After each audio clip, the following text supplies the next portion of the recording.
Vamos a otro tema porque la nueva política de privacidad de WhatsApp ha generado polémica, ya que el anuncio de que comenzaría a compartir más datos de sus usuarios con Facebook generó obviamente la desconfianza hacia las plataformas de mensajería. Sin embargo, la aplicación aseguró que no puede leer los mensajes y que solo es una estrategia comercial. Para saber más de este tema vamos a tomar contacto con Pedro Huichalaf, académico del Centro de Investigación en Ciberseguridad de la Universidad Mayor. ¿Cómo estás, Pedro? Un gusto saludarte.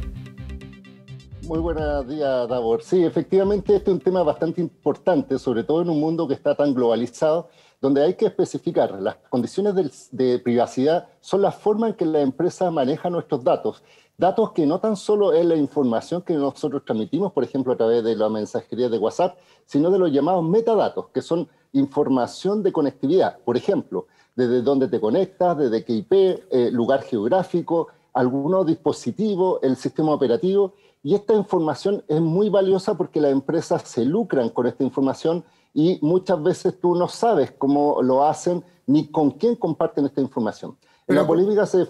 formó justamente por WhatsApp, la integración con Facebook, con esta gran plataforma y este intercambio que en un principio, cuando compraron WhatsApp, dijeron que no lo iban a hacer y ahora lo están tratando de implementar. Pero uno como usuario en el teléfono para comunicarse con los amigos, para trabajar también muchas veces, ¿hay algo que temer o hay que aceptar nomás una vez que llegue la advertencia de parte de la empresa? A ver, mira, en primer lugar yo creo que es importante que exista transparencia, información y que las personas tengan una cultura de entender que sus metadatos, su información asociada a su conexión también tiene un valor y que podría, según la empresa, mejorar la experiencia de navegación. Esa es la lógica. Pero también uno tiene que entender que lo pueden clasificar, lo pueden casillar, pueden definir perfil. Por ejemplo, si tú participas en muchos grupos de WhatsApp, donde en muchos de estos grupos tienen por nombre algo relacionado con el tema de educación de tu hijo, desde WhatsApp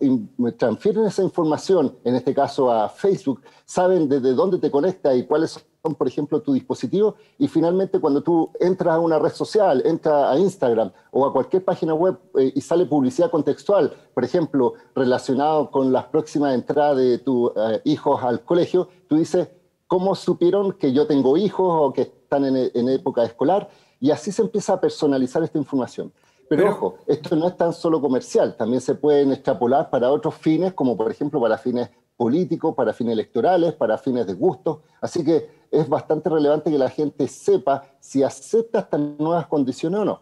Pero para ser claros, Pedro, ¿podría, por ejemplo, eventualmente llegar a tener publicidad WhatsApp cuando uno está utilizando la aplicación o siempre este intercambio de datos va dirigido a la plataforma Facebook finalmente? Mira, en principio hay que decir que han dicho que no, pero de la misma forma que dijeron que no van a colocar publicidad en WhatsApp, dijeron que no iban a intercambiar información entre WhatsApp y Facebook cuando la compraron. De hecho, hay que mencionar que esto es bastante discriminatorio porque solo se va a aplicar estas nuevas políticas a las personas que viven en el mundo, en Occidente, pero no en Europa. Y en Europa no, porque está prohibido, porque existe una regulación especial que prohíbe explícitamente el intercambio de esta información entre estas grandes compañías. Y eso demuestra, por ejemplo, que Chile tiene una mala calidad de normativa de privacidad y finalmente quedamos expuestos a las decisiones de las empresas. ¿Por qué? Porque si tú no aceptas las condiciones, ese era el principio, al 8 de febrero, tú después no podías continuar utilizando WhatsApp, entonces tenías que cambiar de plataforma si te interesaba la privacidad. Entonces, aquí es una suerte de chantaje digital, porque en definitiva, si tú no aceptas las condiciones, deja de utilizar esta plataforma y ya no tienes contacto con tus amigos. Entonces, ahora WhatsApp se dio un cambio de vuelta en el sentido que dijo que no lo iba a hacer ahora en febrero, sino que iba a extender, porque hubo una fuga natural de usuarios que están, en este caso, preocupados de su privacidad y quieren utilizar otras plataformas alternativas como Signal o Telegram, que en teoría no recopilan estos tipos de información o metadatos. Y yo creo que es importante, insisto, que la gente tenga claridad, transparencia y que sepa si es que va a seguir usando, que sus datos o metadatos pueden ser utilizados para su beneficio, pero también para una categorización del individuo. Y por otro lado, si no quiere utilizarlo, ir a unas plataformas supuestamente más privadas. ¿Cuál es la distinción, Pedro, entre dato y metadato para clarificar? Mira, los datos son aquellos que identifican o hacen identificable una persona, por ejemplo, tu nombre, tu root, tu dirección, etcétera. Y los metadatos son datos de conectividad que en principio son anónimos, por ejemplo, indicar más o menos el lugar geográfico donde estás, desde la IP donde te conectas, o incluso otras alternativas como el sistema operativo. Por ejemplo, podrían saber que tú tienes un iPhone, por tanto, te gusta ese tipo de producto, o si tienes un Android, qué tipo de versión, si es desactualizada y te empiezan a ofrecer un teléfono con un sistema operativo más actualizado. Entonces, esa información en teoría es más o menos anónima, pero si tú cruzas la información de datos y metadatos, puede ser muy precisa la información de una persona, incluso más que leer los mensajes. Y esto es importante, Davor, porque en este momento en Chile está ocurriendo algo similar respecto a los metadatos. Hay un proyecto de ley de delito informático donde va a permitir a la policía pedirle a las compañías no tan solo la intervención de voz que hoy día ocurre, sino que intervención de datos y de metadatos, de tal forma que si están investigando a una persona, pueden prohibir a las empresas, por ejemplo, la ubicación geográfica, de dónde te conectaste, qué tipo de dispositivo, y al final pueden tener una certeza de ti de manera más precisa en una etapa investigativa que probablemente puede que sea sin previa orden judicial, y por tanto aquí la duda es si nos convertimos en un gran hermano, si la privacidad efectivamente está por sobre la privacidad, o sea, si los datos y la investigación está por sobre la privacidad. Así que en este caso concreto lo que más es complejo es cómo las empresas tienen el poder de tomar decisiones, y esto lo vimos reflejado, por ejemplo, en el caso de Estados Unidos, cómo bloquearon las cuentas de redes sociales y silenciaron digitalmente al presidente de Estados Unidos. Entonces, esto es muy relevante por el poder que tiene esta empresa, y por eso las personas tienen que tener la información, saber lo que están haciendo, saber qué están compartiendo y finalmente tomar una decisión libre y espontánea y no obligada por este monopolio. Pero hoy día cuando uno utiliza WhatsApp, y lo utilizan también muchos políticos, empresarios, gente de buen nivel para llamar de manera muy segura, porque las llamadas son encriptadas. Se dice que una llamada en WhatsApp es mucho más segura que una llamada telefónica. ¿Eso a contar del 8 de febrero con los cambios de la política de Facebook y de WhatsApp va a continuar siendo seguro, o se pone en riesgo de que alguien escuche las conversaciones, que pueda pinchar, que pueda intervenir los teléfonos?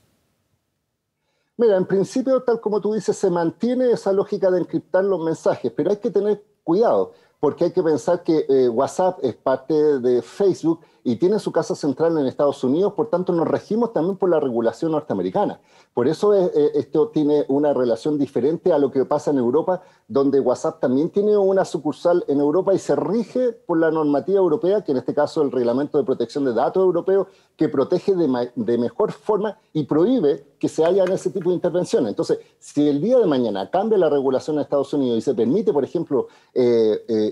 interceptar comunicaciones, incluso cifradas, probablemente podemos vernos expuestos. Pedro, ¿y cuál es la recomendación que tú podrías hacerle a la gente? Por ejemplo, ¿es tiempo quizás de familiarizarse o de mutar a un sistema como Telegram, que ha tenido una penetración en nuestro país, pero mucho más pequeña que la que tiene hoy día WhatsApp?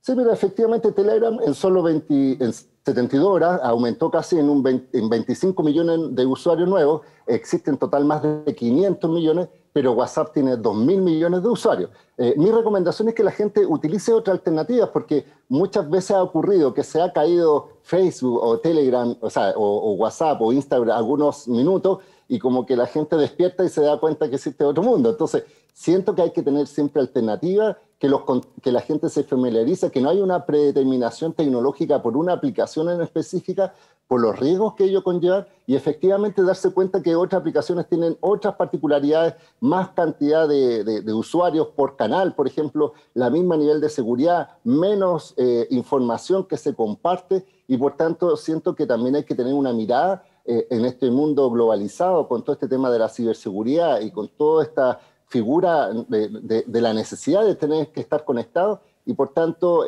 ver esta alternativa, compartir grupos nuevos y obviamente aprovechar cuál le parece más a gusto del usuario, pero entendiendo los riesgos, porque insisto, hoy día los datos y los metadatos son el petróleo de la empresa. Es decir, te venden esta aplicación gratuita, pero en el fondo el valor o el producto eres tú, porque tú pagas con tus datos. Pedro, y en toda esta alerta que hay por la privacidad, por esta nueva doctrina que tiene la empresa WhatsApp, ¿qué impacto tienen los casos anteriores? El escándalo, por ejemplo, de Cambridge Analytica, el documental que lanzó Netflix, que se llama El dilema de las redes sociales y que nos muestra un poco cómo operan WhatsApp, Facebook y un montón de plataformas que utilizamos de manera cotidiana.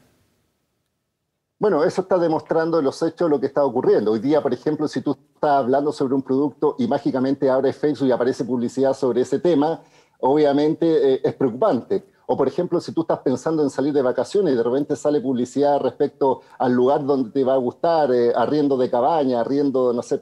de vehículo, entonces tú dices, están predeterminando y están haciendo una proyección de ti, porque en definitiva lo que hacen finalmente es tratar de entender cómo eres tú, tus gustos, hacen proyecciones y esa información después los venden para fines comerciales o para fines, como tú dices, políticos. En el caso de Cambridge Analytica, lo que se hacía era perfilamientos políticos y se determinaba que una cantidad de personas, por ejemplo, tenía tal orientación política, que es un dato sensible para nuestra legislación, y entregan esa información para aquellos que quieren utilizar para campaña e influyen. Entonces, la democracia hoy día también se ven expuesta por esta lógica de individualización específica, de tal forma, por ejemplo, que si yo abro Facebook en este momento y mi hermano también lo abre, vamos a ver cosas diferentes a pesar de que tenemos la misma educación, la misma familia. Entonces eso demuestra que las redes sociales hoy día lo que están buscando es un objetivo muy específico, que eres tú, y finalmente, por algunas razones, algunos prefieren ese gusto de tener una personalización, pero por otro lado estás sacrificando quién eres tú, cómo te conocen y finalmente cómo hacen proyecciones de tu vida, de tu futuro y por tanto una predeterminación en definitiva hacia dónde podrías avanzar. Pedro, tú algo decías en medio de esta conversación respecto a lo que ha pasado con Donald Trump, con las restricciones que han puesto las redes sociales sobre su cuenta, principalmente la cuenta de Twitter, que es vista como la más peligrosa a nivel mundial por los llamados que puede hacer el presidente de los Estados Unidos. ¿Cómo tomas tú como conocedor de la industria esta suerte de restricción a la libertad de expresión que hacen algunos dueños de las redes sociales? A ver, mira, en principio nosotros podemos entender la tónica de Trump y sabemos cuál es su discurso y cuál ha sido su lógica. Por tanto, uno podría decir, bueno, ahí está por un lado la libertad de expresión y por otro lado hay una decisión de una empresa, porque ojo, esto no fue una orden judicial, no fue que haya un organismo independiente que haya tomado la decisión de cortarle las redes sociales, sino que fueron las mismas empresas. Pero ¿qué pasa en otras circunstancias? ¿Qué pasa en otros gobiernos menos democráticos o donde en definitiva hay una duda respecto de si tus expresiones son o no dentro del límite de la libertad de expresión o si son un incumplimiento de las condiciones? El problema que tenía Donald Trump al final, que todo se concentró y gobernó por las redes sociales, principalmente Twitter, Facebook e Instagram, y finalmente, como yo te decía, bloquearle las cuentas significa silenciarlo digitalmente porque ya no tiene cómo comunicarse con su electorado, con quien lo realizaba, porque los medios de comunicación tradicional probablemente tenían línea editorial y establecían cierta forma de comunicación. Entonces, hoy día, lo que más me llama la atención, independiente de la libertad de expresión, que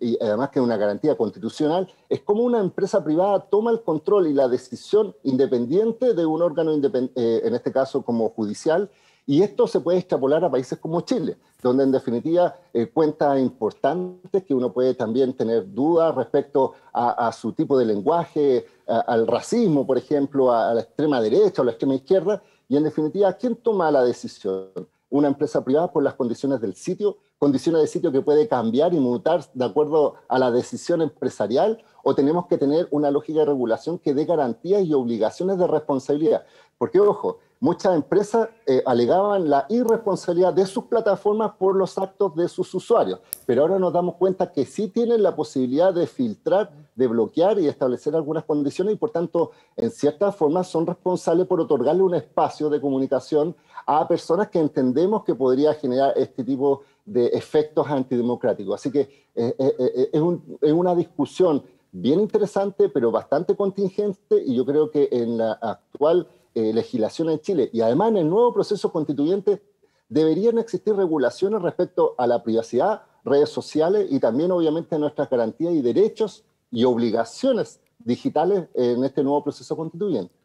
Claro, algunos dicen eso sí, Pedro, que finalmente Twitter es una entidad privada, Facebook también es un privado restringiendo a una persona, no es el Estado restringiendo a alguien en su libertad de expresión, y ahí estaría el argumento más poderoso. Efectivamente, y al final tú tienes que entender que además estas empresas se hicieron millonarias, digámoslo así, atrayendo este tipo de perfiles polémicos que generan mayor cantidad de usuarios que los siguen. Es decir, no da lo mismo tener a Donald Trump, que tenía una cantidad de millones de usuarios, que una persona un poco menos desconocida y que es fácil bloquearlo o desbloquearlo. Es decir, primero se incentiva la participación en estas redes, se genera una cantidad de datos y de metadatos, porque, insisto, si uno hace un perfilamiento de Trump y de todos sus seguidores, uno puede saber también cuánta gente lo sigue, cómo comulgan, qué es lo que opinan, qué es lo que piensan. Entonces, esa cantidad de metadatos también pueden ser utilizados para otros fines distintos a la simple comunicación del usuario. Entonces, por eso en este mundo globalizado tenemos que tener primero conciencia de que nuestra identidad digital es mucho más fuerte que la identidad real. Muchas veces, por ejemplo, si tú peleas con un vecino en la calle, probablemente la discusión queda en la calle, pero si alguien te graba, alguien sube a las redes sociales esto, obviamente se va a saber y se va a multiplicar. Es como lo que pasó en Cachagua, donde al final no tan solo estamos hablando de coronavirus, sino que supimos quiénes tenían una relación con quién habían asistido, colocamos el nombre, la trazabilidad, los dueños. Entonces, al final, una gran cantidad de información a partir de una publicación de un chat. Y eso significa hoy día que, insisto, la identidad digital está siendo mucho más fuerte y quien controla tu identidad digital puede predeterminar incluso tu comportamiento futuro. Pedro Huichalaf, muchas gracias por esta interesante conversación. Que estés muy bien. Buenos días. Muy buenos días. Gracias. Chao, chao. Y vamos a otro tema porque casi 3.000 personas han sido